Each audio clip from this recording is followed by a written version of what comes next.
हर आंगनवाड़ी केंद्र को, जो विद्यालय टेयरिंग के बाद जो विद्यालय खाली बचते हैं उन्हें प्री प्राइमरी के रूप में विकसित करने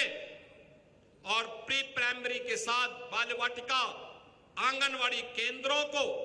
एक नई पोषण मिशन के अभियान के साथ, सीएम पोषण मिशन के साथ जोड़ने के लिए सरकार पूरी प्रतिबद्धता के साथ कार्य कर रही है।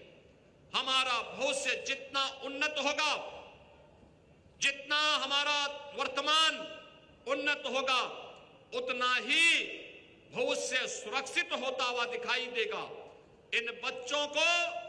अभी से पोषण मिशन के साथ जोड़ करके भविष्य की उन संभावनाओं को आगे बढ़ाने के लिए हम सबको तैयार होना होगा और उस तैयारी के लिए राज्य सरकार ने सीएम पोषण मिशन की एक स्कीम उन बच्चों के लिए लागू की है। बेसिक एजुकेशन में पहले इस बात को तैयारी कर दी गई है कि कोई भी विद्यालय बंद नहीं होगा। 1 किलोमीटर से अधिक की दूरी पर किसी भी बच्चे को न जाना पड़े, यह भी हम ध्यान रखेंगे। और उच्च माध्यमिक शिक्षा में मुख्यमंत्री प्रोजेक्ट अलंकार स्कीम के अंतर्गत उन्हें आज के अनुरूप राष्ट्रीय शिक्षा नीति की भावनाओं के अनुरूप नए पाठ्यक्रम के साथ जोड़ने के लिए सरकार पूरी प्रतिबद्धता के साथ कार्य कर रही है। आज प्रोजेक्ट अलंकार से जर्जर पड़े हुए विद्यालय आज एक नए भवन के रूप में,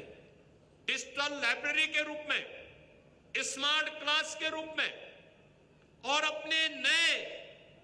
स्वरूप के रूप में शिक्षा, स्कूली शिक्षा के एक मॉडल बनते जा रहे हैं। कस्तूरबा गांधी विद्यालय में वहां पर अत्यंत कमजोर तबके की उन बालिकाओं के लिए उन्हें सीनियर सेकेंडरी लेवल तक पहुंचाने के लिए भी सरकार ने सभी विद्यालयों को आगे बढ़ाने के लिए धनराशि जारी की है। अनुसूचित जाति जनजाति के कल्याण के लिए सरकार पूरी प्रतिबद्धता के साथ कार्य कर रही है। सरकार ने तय किया है कि उनके छात्रावास, जहां भी छात्रावास है, उन छात्रावासों की व्यवस्था को और सुदृढ़ करना, उनकी व्यवस्था को बेहतर करना,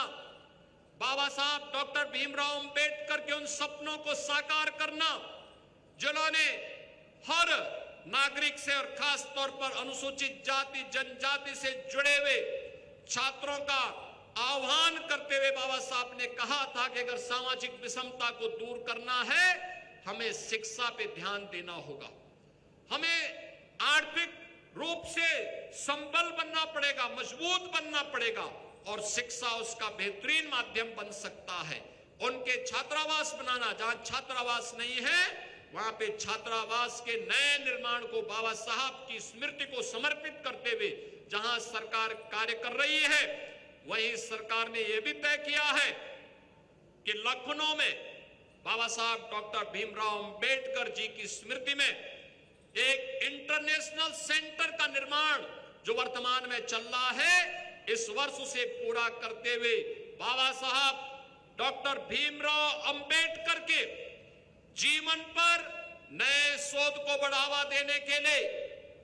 उत्तर प्रदेश सरकार एक विशेष स्कॉलरशिप इस अवसर पर जारी करेगी। कामकाजी महिलाओं के लिए प्रदेश सरकार ने प्रदेश के अलग अलग जनपदों में श्रमजीवी छात्रावास के निर्माण के कार्यक्रम को आगे बढ़ाया है। हमारा यह विश्वास है कि उत्तर प्रदेश ने पिछले 8 वर्ष में कामकाजी महिलाओं के कार्य को आगे बढ़ाने के लिए, प्रोत्साहन को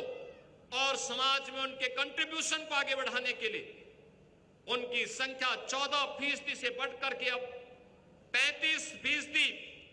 आज प्रदेश के अंदर महिलाएं अपने स्वयं स्वावलंबन के पथ पर अलग अलग सेक्टर में, इंडस्ट्री से लेकर के बैंकिंग कॉरेस्पोंडेंट सखी या फिर उत्तर प्रदेश पुलिस बल का हिस्सा बनकर के कार्य कर रही हैं। आने वाले समय में इस संख्या को अब 35 से बढ़ाकर के 50% तक पहुंचाने की तैयारी के साथ राज्य सरकार कार्य कर रही है। और जहां आवश्यकता पड़ेगी वहां पर उन बेटियों के लिए, उन बहनों के लिए हर जनपद में छात्रावास के निर्माण के कार्यक्रम को उन्हें सुरक्षित माहौल देने के लिए राज्य सरकार पूरी प्रतिबद्धता के साथ कार्य करेगी। इस दिशा में लगातार सरकार के द्वारा मिशन शक्ति के माध्यम से अपना यह अभियान आगे बढ़ाया जा रहा है। सुरक्षा का एक बेहतरीन माहौल हो, उस सुरक्षा के माहौल की शुरुआत उत्तर प्रदेश पुलिस बल में हम लोगों ने महिलाओं के 20% हॉरिजॉन्टल रिजर्वेशन के माध्यम से आगे बढ़ाया और आज उत्तर प्रदेश में भी हाल ही में 60,200 से अधिक पुलिस कार्मिकों की जो भर्ती हुई थी, मुझे बताते हुए प्रसन्नता है कि इसमें 12,000 से अधिक अकेले बेटियों ने भर्ती होकर के उस कीर्तिमान को अपना कायम रखा है कि जो 20% महिलाएं और बेटियां भर्ती होंगी वह आज उत्तर प्रदेश पुलिस बल का हिस्सा बनकर के उत्तर प्रदेश की सुरक्षा को एक मॉडल के रूप में प्रस्तुत भी कर रही है। बहनों और भाइयों, उत्तर प्रदेश आज भारत का ग्रोथ इंजन बनकर के उभरा है। जो भी राज्य, जो भी समाज अपने सामर्थ्य पर, अपनी संभावनाओं को आगे बढ़ाने के लिए उस पर विश्वास करेगा, उसके सामने आगे बढ़ने की व्यापक संभावनाएं हैं और उन संभावनाओं को उत्तर प्रदेश ने टटोला है, उसको जाना है, उसको समझा है। हम लोग उस दिशा में निरंतर प्रयास कर रहे हैं। आपने अभी हाल ही में देखा होगा कि उत्तर प्रदेश विधानसभा में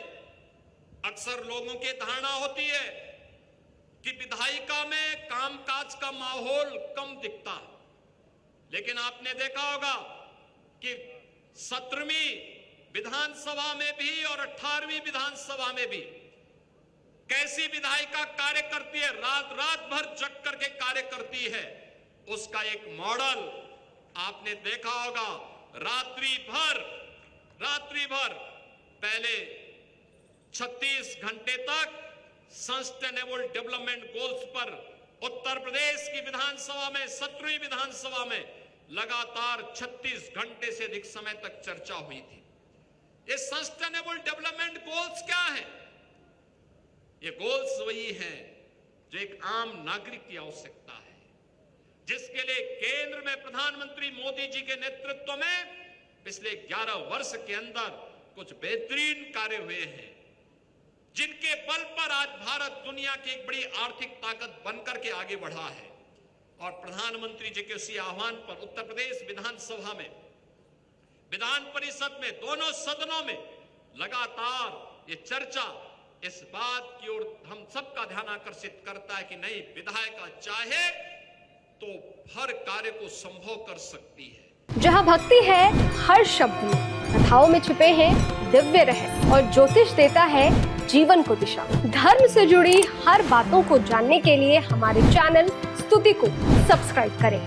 चैनल पर जाने के लिए इस लिंक पर क्लिक करें।